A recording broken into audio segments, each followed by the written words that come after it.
Hello, I'm Jeremy Rivera, and this is the Unscripted SEO podcast. I'm here with Christina Spalding. We're going to be talking international SEO this time. I'm super excited about it. And we were talking before the drop a little bit about some of your international experience. Why don't you give us a recap on where you've been in the world and what led you into international SEO? Tons of questions that bubbling up in the back of my mind. I'm going to stop talking so you can talk. Tell us a little bit about your expertise and what's given you the authority that you have in this area. Well, Jeremy, first of all, thank you so much for having me on the show. Really appreciate it. As we were talking about pre-start, my focus is international SEO, especially. So I do German and French SEO myself. I have colleagues who cover the other languages. I started learning languages in grade school. I did languages in high school, majored in them in college, and then got an internship that took me over to Germany. So I lived there for 6 years. While in college, I also did study abroad programs in Quebec City, where they speak Quebecois, and in Strasbourg, France, where they speak not Parisian French, they speak a local version of French, but they also speak Alsatian. So I didn't get to learn Alsatian, but it was really helpful when I moved to Germany because I moved to the Swiss-German border where they spoke Schweizerdeutsch. So they, which is probably closer to Alsatian than it is to German. So I was there for 6 years. I did jobs in marketing in Germany. It was super fun. I came back to the US for personal reasons, moved out to Las Vegas, and started with a German startup. They had good business in Europe and then expanded to the US. I was their first employee. Now, that company is called Textbroker. It's a content creation company. So I had to learn about SEO really fast because that was our target client, was SEO folks. This was in 2009. So the SEO world looked very, very different than it does now. The thing that's the same between 2009 and now is that there was massive changes, right? In 2009, you had Panda, you had Penguin. So you had to shift your marketing and SEO strategies to get away from keyword stuffing and really move into quality content. And now you've got AI, and we've seen a few examples where keyword stuffing is back. Like low quality blog posts that mention your topic a lot are back. But my perspective on it is that if you are delivering content that meets your customers' needs and questions, then you will get found. And I think AI does a really surprisingly good job of that. And it's sometimes those tiny little details. Maybe you're the only person who actually mentions a price. You win. Maybe you're Because the only someone person who's pointed got a out certain that, size of something. You win. someone I was talking to, Michael McDougall, pointed out that with rankings with Google, you're topically identified in a RAG process of the 10 sites that are most relevant that have the answer. But really, LLMs are a selection model. They're choosing one item out and featuring it, which is a different end goal, and part of that, it can be synthesized, it can be mashed, it can be molded based off of what the math and the model it learned off of to say that, hey, this is a relevant answer, but it's not looking for a specific snippet, a piece of text specifically in whole. It wants the answer and it will match that in or what thinks might be likely. It's all math.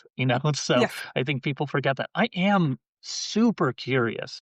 What is the accuracy of LLMs in different languages?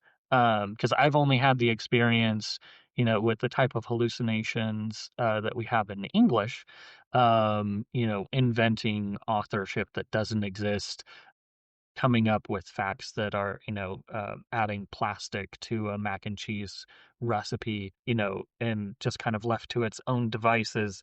It's a people pleaser. So it's going to try to please, even though it didn't have access to the data that you actually told it to get. It just pretended that it did until you pointed out that it lied and then said, oops, sorry. So I'm curious The mushroom was what actually the poisonous. yes. What is the LLM experience like in foreign languages? And then is there anything unique to that as far as like how the language learning models seem to spit out answers? So one thing I'll say is that LLMs, okay, so half of the content on the web is in English. Well, 50% of content on the web is in English.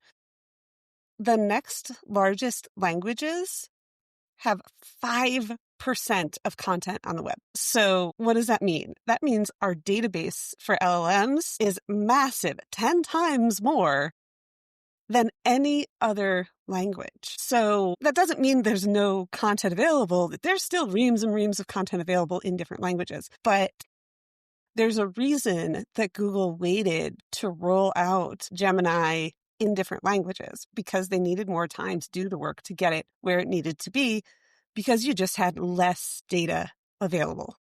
Right.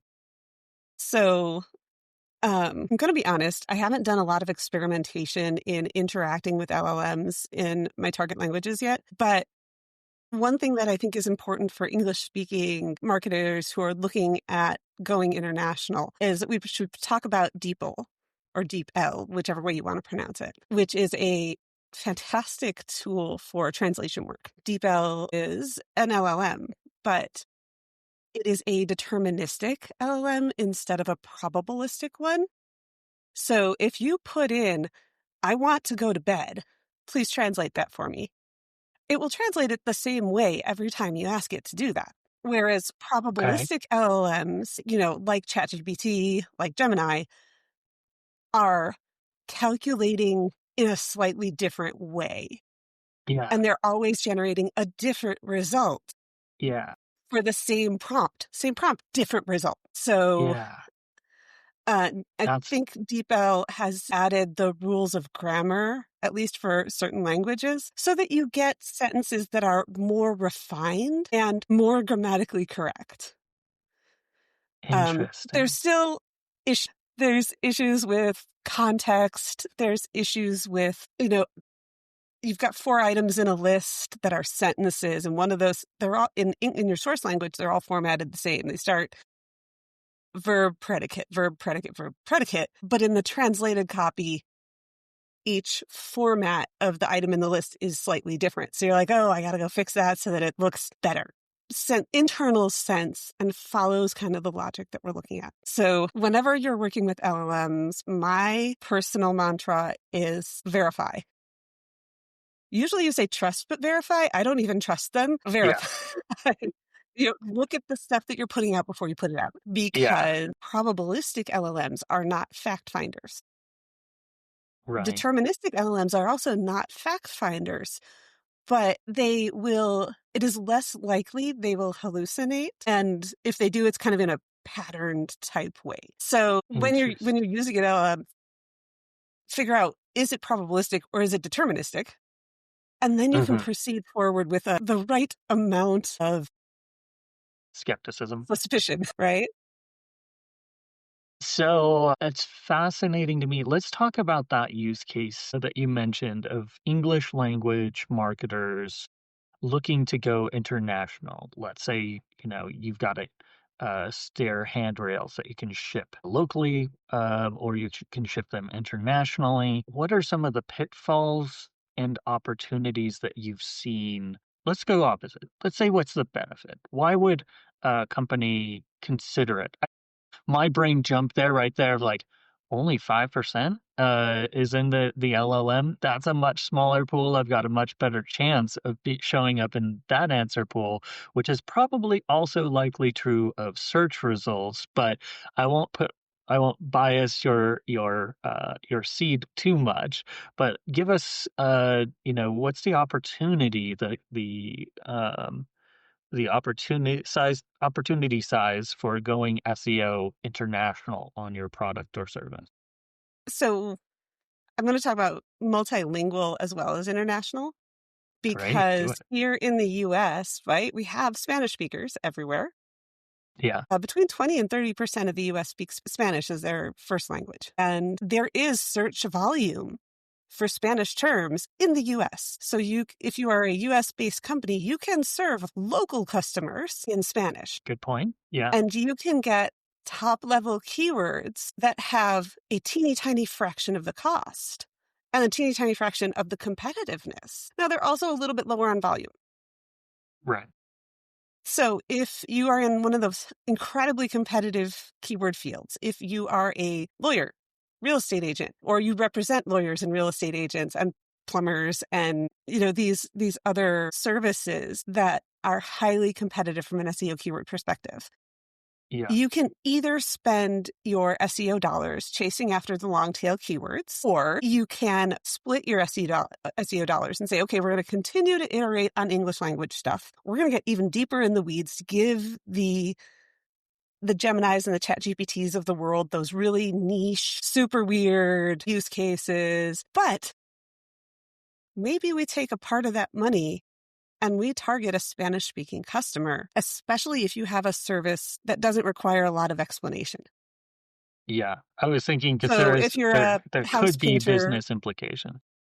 yeah. So in that case, you can create your Spanish content, focus on a US Spanish-speaking customer. So you don't have to worry about currency or tariffs or shipping or any of that. You can target people in your area who are searching for your product or service who just happen to speak another language.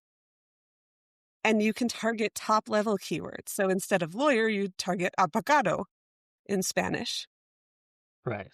And I've looked at this particular one. So I'm in Las Vegas. Here we have like 25% Spanish speakers, if not more, but I think we're at 25%.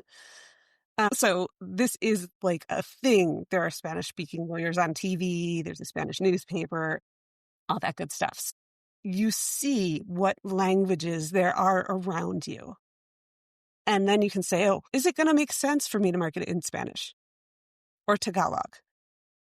Or if you're in Chicago, in Polish, right? So take your local demographics into account. Census is great for this, but also as you drive around your neighborhood, you're going to see signs of what languages are popping in which neighborhoods. And when you get out in your community, you're going to know if you're observant. And we marketers are observant. You're going to be like, wait a second, I thought I saw a sign that I couldn't read. I got to figure out what that is. Right. Okay, we have an, insert language here kind of compound Yeah. in our A location. local conclave. And then you can research real super basic. I'm a lawyer. What is lawyer in target language? You may get 2 words back. You may get male lawyer and female lawyer. So you can search your keyword volume tools. Hey, male lawyer, female lawyer, lawyers plural. What's my volume for those 3? And then you can get a sense of, okay, volume for lawyer is this in my target language is really close to some of these niche keywords that I'm searching, that I'm creating content for in English, but maybe the competition's way lower. Maybe the volume's a little bit higher. And all of a sudden that becomes a really interesting potential target keyword. And then you can start building out all that content. So, And then you can use DeepL to translate, have a native person look it over afterwards, right? So from the, how much is this going to cost me perspective? yeah. DeepL they have a free amount, and then it's incredibly cheap. It's like pennies per word. And then you can ask a proofreader to come in. You can pay them either by the hour or by the word. Proofreading starts like around 1 to 2 cents per word. So 2 cents per word for creation and proofreading for translation. Yeah. That starts That to make sounds like a sense good if you have opportunity. enough people speaking the language that you can reach out to. Amazing. I have a question. George Carlin's one of my favorite comedians, and he says, there's flammable, there's inflammable, and non-inflammable. Why are there 3? And this is my question when it comes to hreflang and href region settings for SEO. So, what do you know about hreflang settings versus setting a page's locality, and what do you think that people either get right or always get wrong out of the box when it comes to those directives? If anybody's not familiar with hreflang tags, they're supposed to help it guide and trigger if you have foreign language preferences in your browser. It will try to match that. So if you are English speaking, it will try to match that. If the document is in Italian, it will attempt to auto translate it. If you're using Chrome. So what has been your experience with those complicated things? Because I have run into I worked for, I think it was DocDoc.com, which was for international travel doctors, and they had regional and language parameters too. So, what's been your experience there and recommendations? People are very concerned about hreflang tags. Oh, so scary, so complicated. I don't find them complicated. It's in a different language. It should be marked as such. So Okay. you have to give it the language tags so that, like, for me, it's my personal preference. If I'm working on a multilingual site, if I'm working with an e-commerce site that is shipping to Europe, they're going to have 7 languages. You need to be able to delineate what language is which, Hmm. because you want to give your user the right experience, that they get all of the things all in the same language. Region tags are different. They are incredibly helpful, even if you're working in the same language. Now, you see that in US versus Canada. Hmm. That's what a region tag is for. So then you would have, language tags and region tags are both 2 letters. Usually your language tag is lowercase, comes first. Your region tag is uppercase, usually comes second, right? I have to Yes. think about it for a second. So yeah, But your country usually comes second. So you would have EN for English and then US for the United States. But if you're also selling into Canada, then you have EN dash, right. and that will help you if you set things up right in the back end. Usually you're using a multilingual plugin. If you're on WordPress, you're probably using a multilingual plugin. Shopify probably has some kind of multilingual functionality in there. So you tell it what languages and what areas you're shipping to or selling to or marketing to. So in the back end, you set up your countries, your languages, and that way when you have currency switchers. So I want to sell tires to Canada. I need to sell it in Canadian dollars, not just US Right. dollars. Yeah. That's what your country code helps with. So regardless of language, if you're selling to Canada, if you're selling to the UK, if you're selling to Australia, if you're selling to Europe but not choosing to translate because you assume everybody speaks English over there anyway, Yeah. because they kind of do. Right. If you're getting international traffic just because your SEO is strong or you have a really unique product, then having a country switcher that supports multiple currencies is really helpful regardless of whether you translate your content. Now, here's the thing. People prefer by 85% to purchase in their first language. So if you are a retailer here in Las Vegas and you want to tap into that 30% of the market that speaks Spanish, you might want to have your flyers detail your deals in English and in Spanish, because then people are more likely to buy. And It that's not goes from back to me. That's a intent. study Yeah. from Weglot.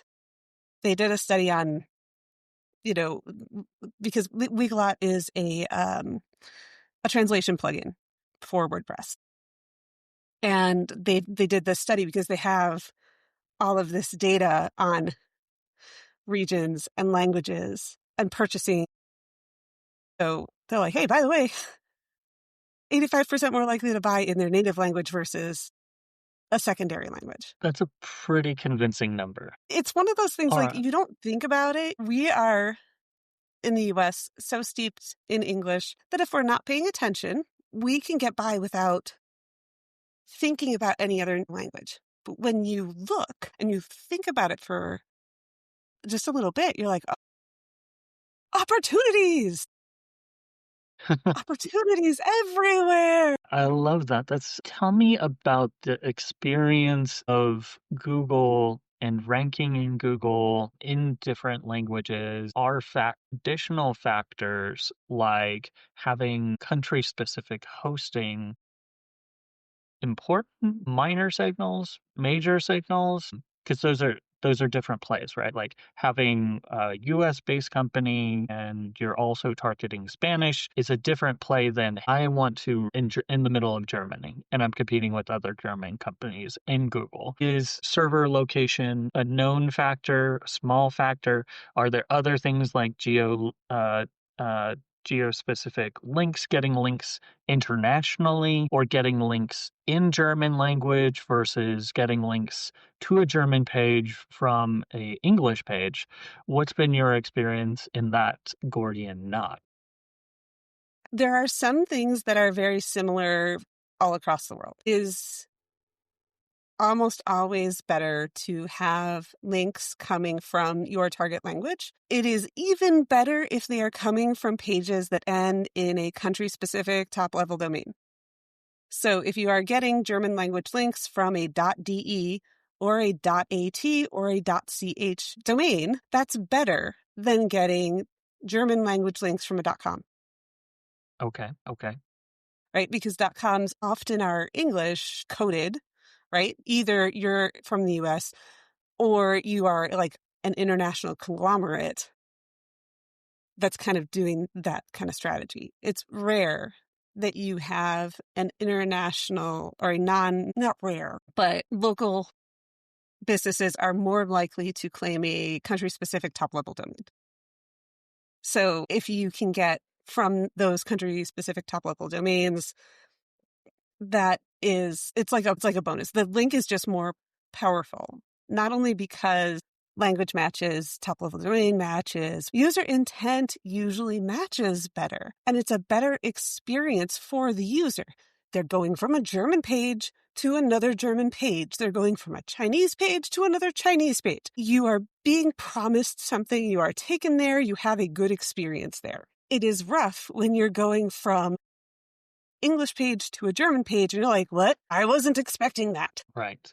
Yes, that's Or true. you have to tag the link and say, hey, this study is only in English, or this study is only in German, or this study is only in whatever. But it's a really cool study and you should look at it anyway. As to server location can be critical in certain countries. I did a project for a company that we shifted from 10 languages down to 3. And those languages were German, Chinese, and Japanese. The product was online gambling. So China has a very restrictive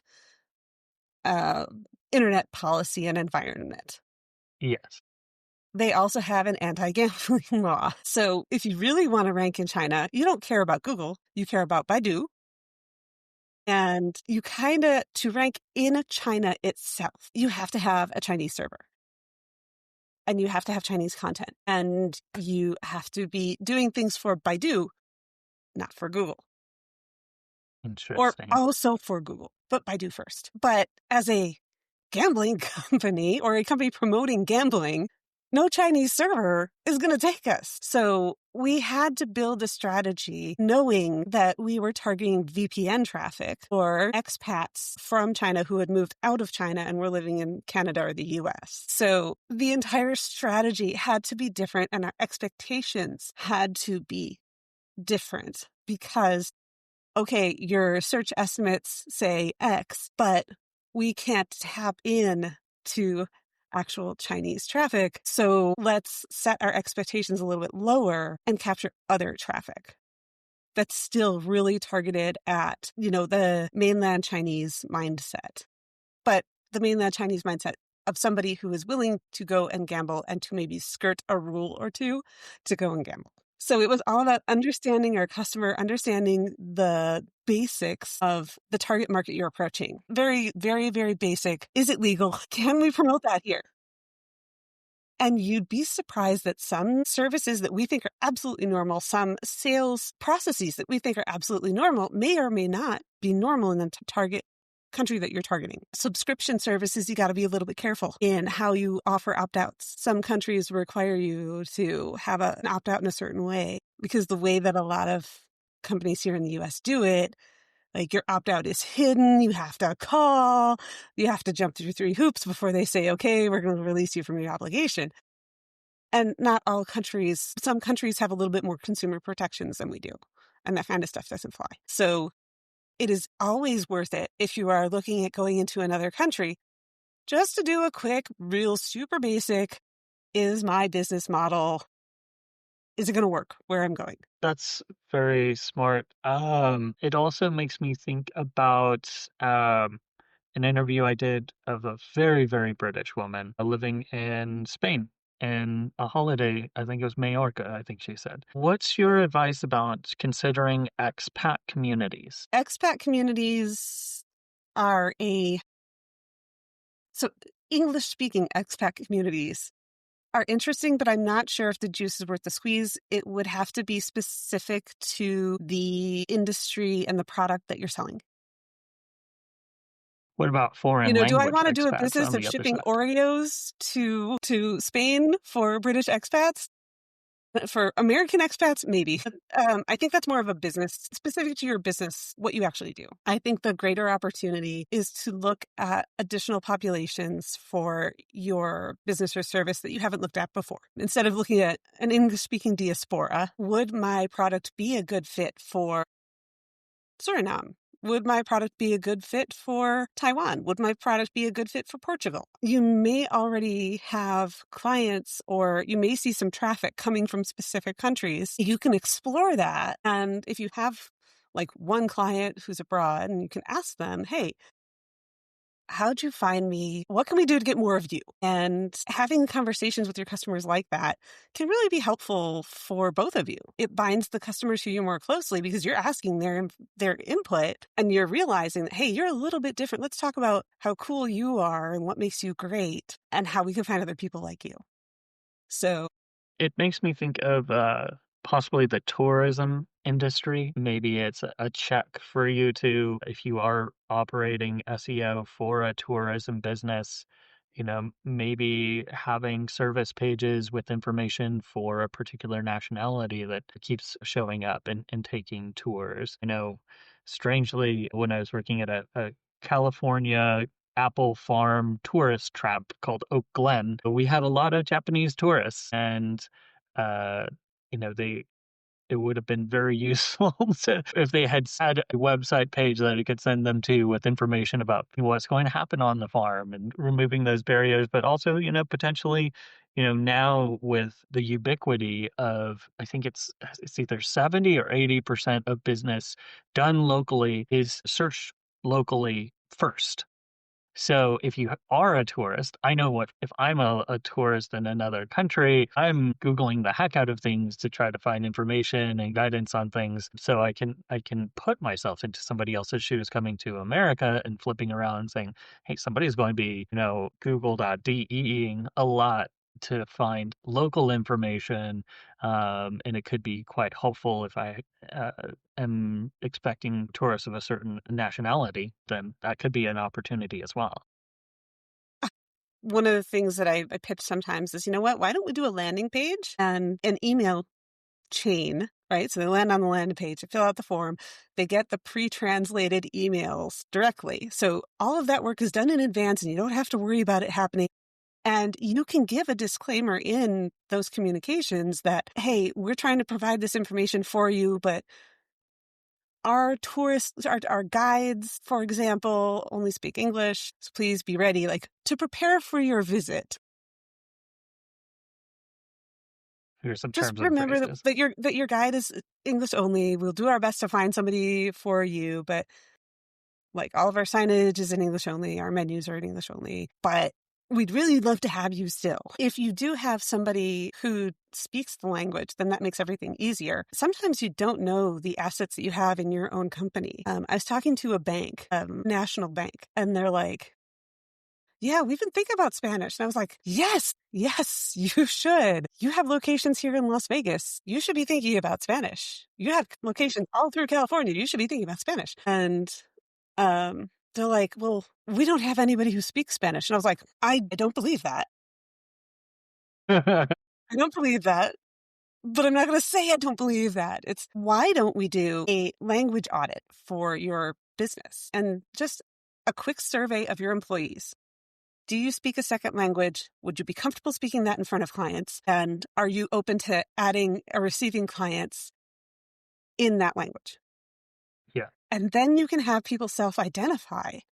If you have mortgage agents for a bank, if you have mortgage agents and loan agents that identify, oh yeah, I speak Spanish, I speak Tagalog, I speak Korean, then okay, guess what? You're getting all the Spanish leads. You're getting all the Tagalog leads. You're getting all the Korean leads. And if you have a few people who do that, okay, you can rotate through, but you've got one person who already can access that community and provide them the support they need. Heck, let's do it. Excuse me 1 second. Okay, sorry. Fancy. My phone pings 10 minutes before my next appointment. I'm sorry. Well, let's kind of wrap it up here. Give me some information about how people can connect with you, find more about what you're doing. If you're on a particular social media platform, you have a book that you've published, or any material that you'd like to send people to, I'm happy to link those in the show notes. So give kind of a shout out for yourself and some of the work you've been doing. Sure. So I'm Christina Spalding with Manzanita Marketing. My website is manzanitamktg.com. That's Manzanita as in marketing, ktg.com. And you can find me on Instagram, Facebook, and LinkedIn at manzanitamktg.com. And if you're ever in Las Vegas, give me a shout out and we'll go do something cool.